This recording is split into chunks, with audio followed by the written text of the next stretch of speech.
Hello and welcome to the program. This is Inside Blockchain live on Crypto TV Plus. I am Bobby Ayandike. I am sure you've been hearing of the Central Bank of Nigeria launching its own cryptocurrency, which is known as Central Bank Digital Currency or CBDC. For clarity's sake, CBDCs are new variants of CBN money that are different from physical cash. CBDC is a digital representation of sovereign currency that is issued by a central bank. CBDCs are not meant to replace cash and bank deposits, but to coexist as additional form of CBN issued money. On the 5th of February 2021, the CBN issued a circular prohibiting financial institutions such as banks from facilitating cryptocurrency transactions. They also said these institutions should investigate and close down accounts of crypto operators. In an interview, the CBN governor, Godwin Emefiele, called crypto money out of thin air. Not long after, the Security and Exchange Commission, SEC, said they agree with the position of the central bank. In May 2021, the central bank, seeing a fall in remittance, came up with the Naira for Dollar scheme, which sought to pay 5 Naira for every $5 received to recipients. Few days into the month of June 2021, the Central Bank of Nigeria revealed its CBDC will go live in December. In a recent virtual event, the Apex Bank announced that its digital currency project, dubbed Giant, will run on Hyperledger Fabric, a permission-distributed ledger technology, and its pilot will commence on the 1st of October. In the same event, the central bank revealed that the eNaira will offer a lot of benefits to the fintech sector, such as enhancing operational efficiency by lowering the cost of doing business, availability of options for accessing money, and improved visibility of transaction data. On whether the CBDC will affect the current Nigerian financial arrangement adversely, the CBN said that the eNaira will implement the existing payment system. What do you think of the CBDC? Let's go on a quick break. When we return, we would have a professional point of view on what this CBDC truly means for the Nigerian economy. Stay with us.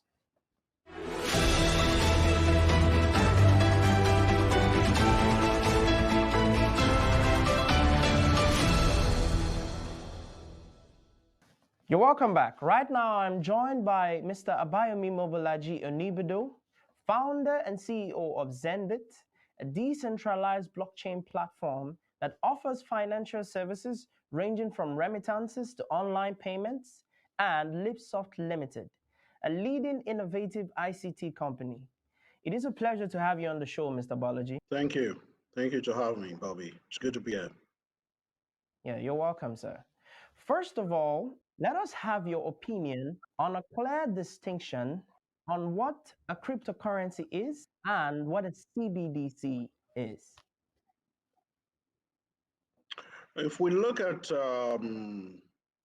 Satoshi's white paper for Bitcoin, Bitcoin is supposed to be peer-to-peer cash system for a closed group of users, small community that come together on the internet. Of course, this community has become huge and global, and it's non-sovereign backed, mean it's a decision by the community to recognize Bitcoin to have value as a store of value that could be used as a peer-to-peer cash system. There's no government behind it. There is no bank behind it. It is totally decentralized. And it's open source, meaning that the software secrets or codes are available for everybody to look at. The CBDC, which stands for Central, an alternative that's been created by central banks around the world and reserve banks to to consider using blockchain technology originally conceived by Satoshi's Bitcoin as a solution to power a digital currency. So it's sovereign backed, meaning that, e.g., the eNaira is backed by the federal government of Nigeria or the Central Bank of Nigeria through the Central Bank of Nigeria. So it's central.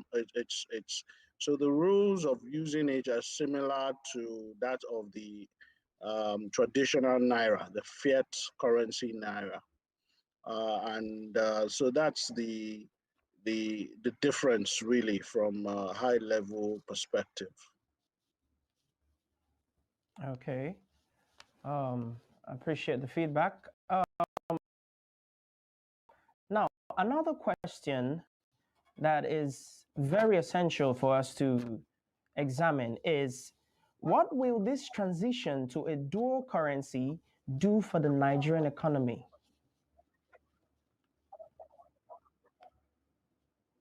There are going to be a lot of positive impacts, improvement in financial inclusion, to rural areas.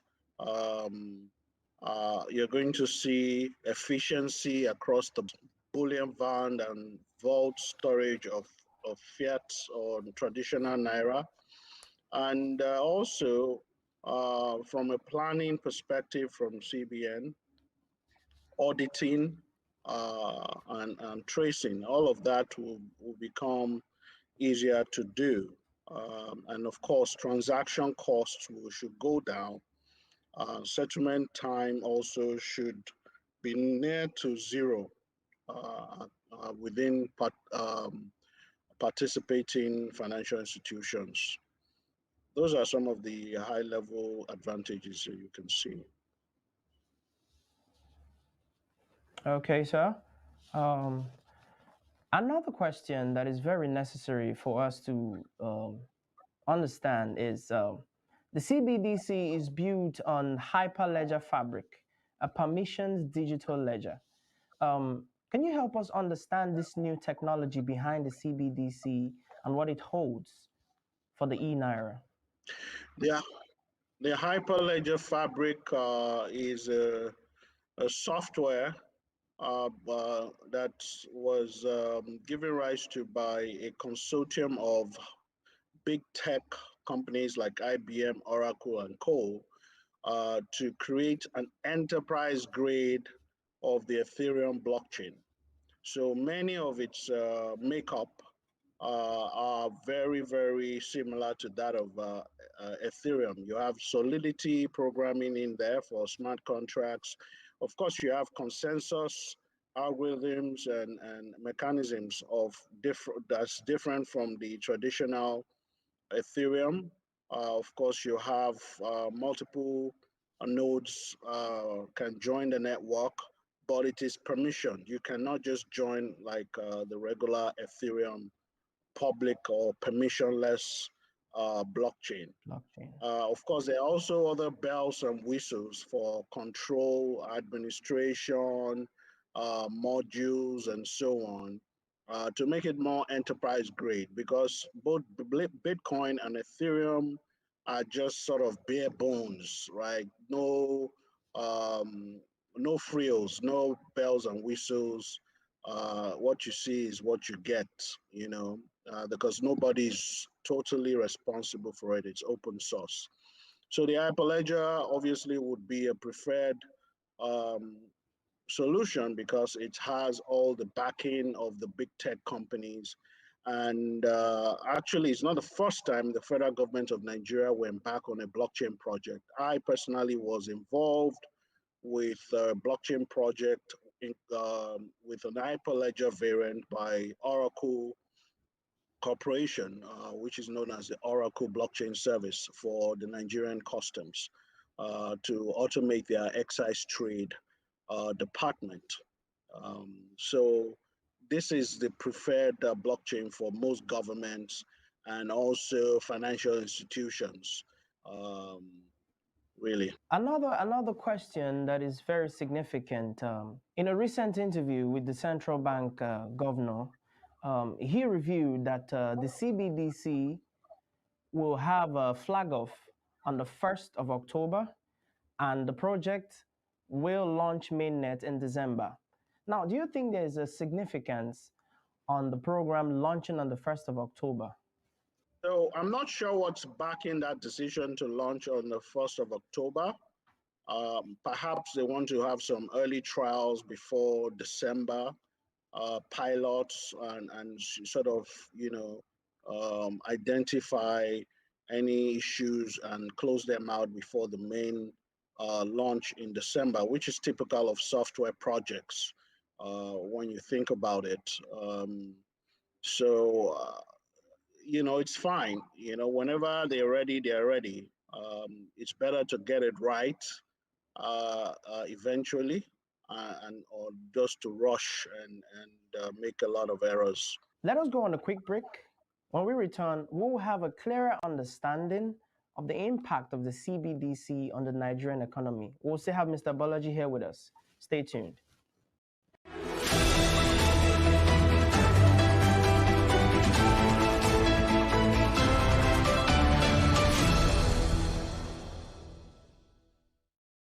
You're welcome back. This is Inside Blockchain live on Crypto TV Plus, and I am Bobby Ayadike.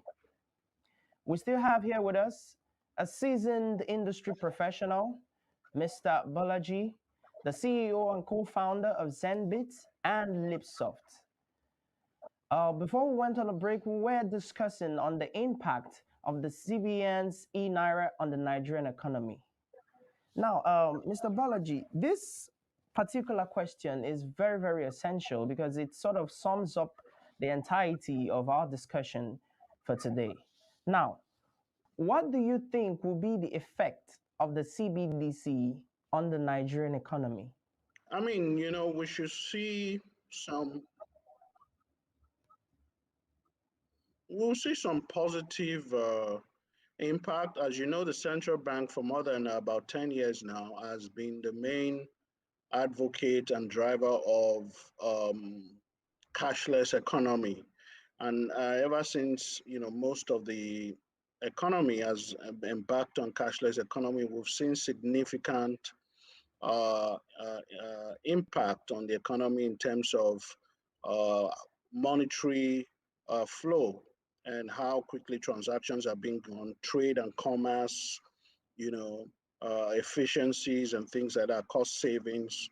And, so I'm sure checks, as you know, checks now are like a thing of the past. Nobody wants a check anymore because it just means you're not getting your value for another 2-3 days.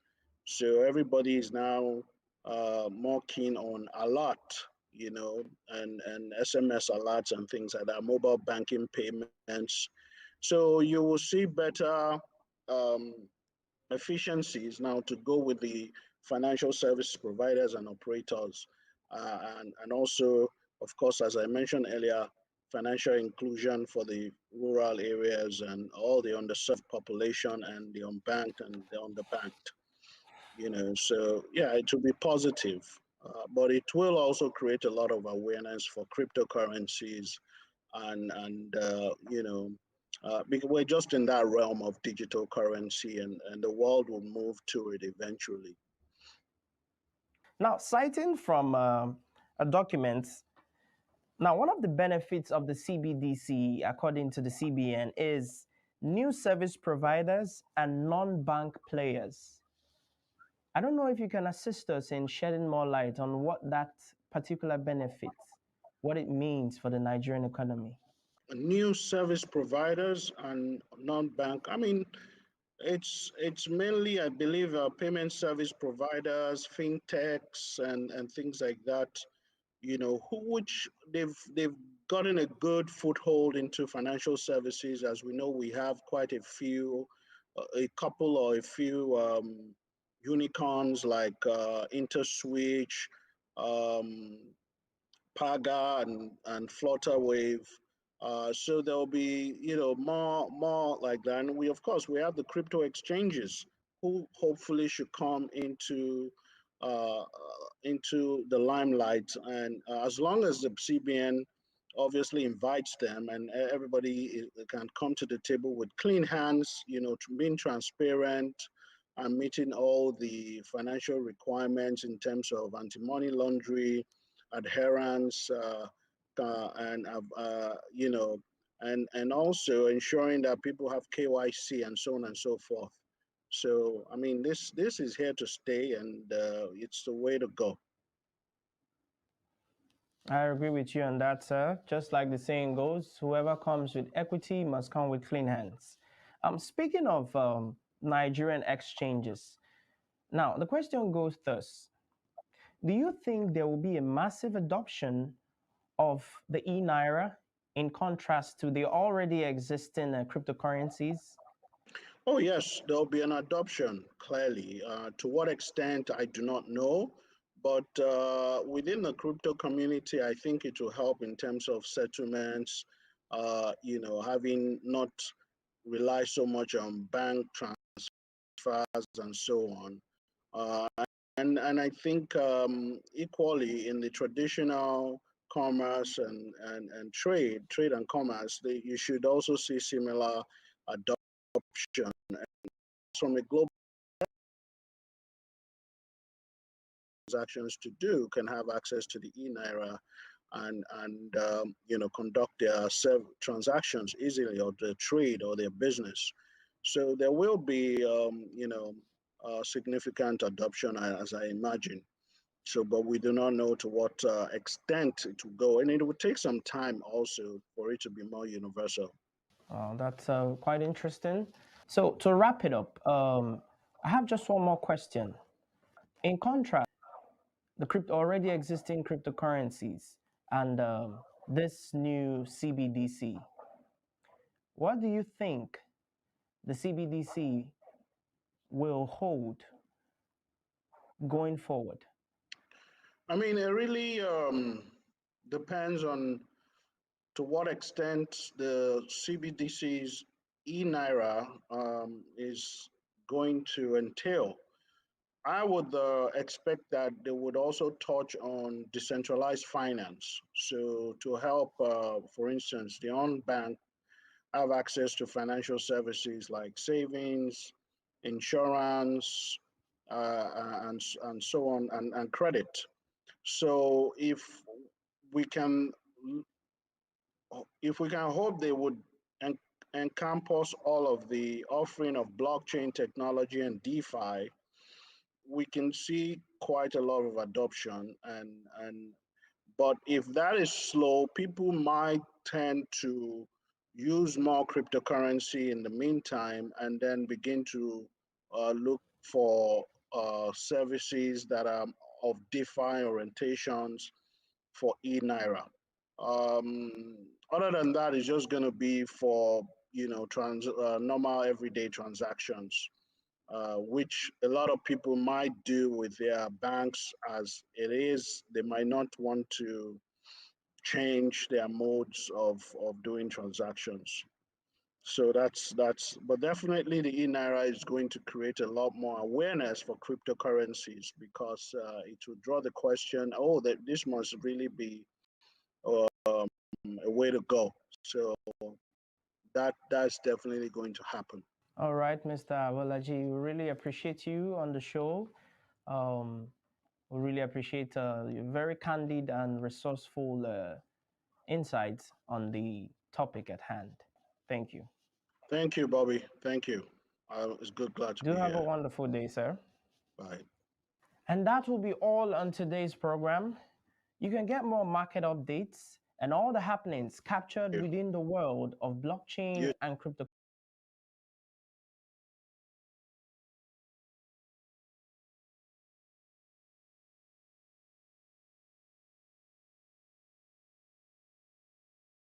Hi, this is Cynthia Petian with AWS Mining. I'm Alexia Hefty.